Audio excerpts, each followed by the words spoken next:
Magandang araw, welcome sa ating YouTube channel kung saan nagtuturo tayo ng technique sa pagpipaint. Sa video to, magwa-watercolor naman tayo. Gagamit tayo nitong Winsor & Newton na 300 grams.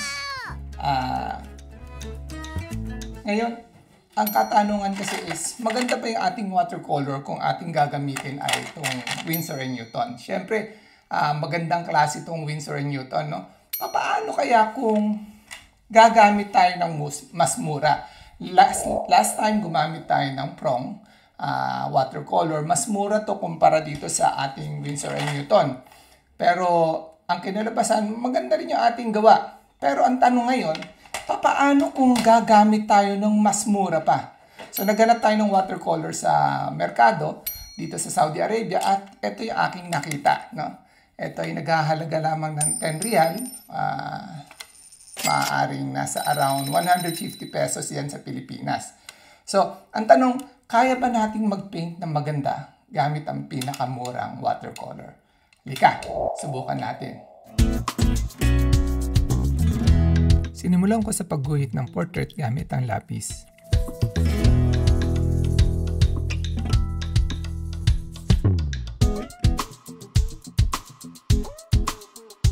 Gamit ang technique na wet into wet, ipininta ko yung kulay asul na background habang iniiwasan ko mapintahan yung portrait.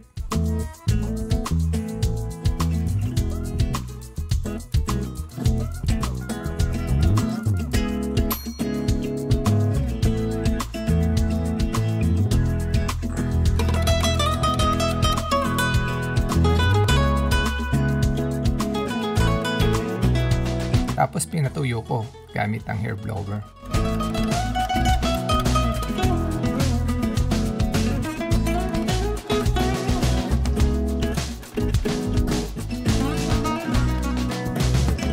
Pagkatuyo, isinunod ko kaagad yung pangalawang layer ng background.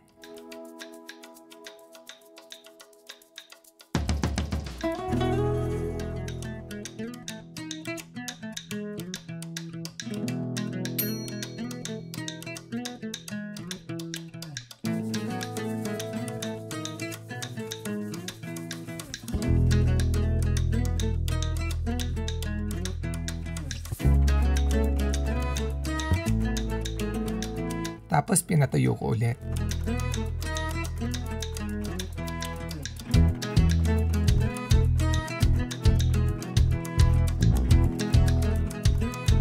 Nang tuyo na, sinimulan kong ipinta yung buhok.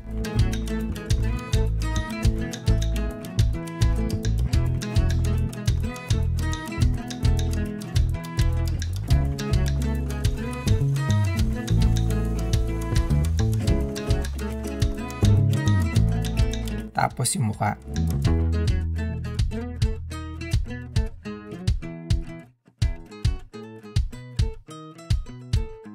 Sumunod ang labi.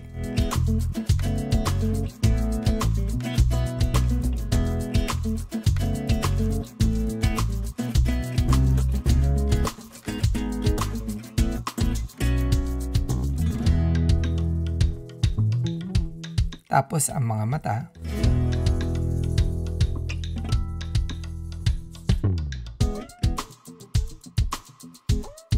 At saka yung mga detalye.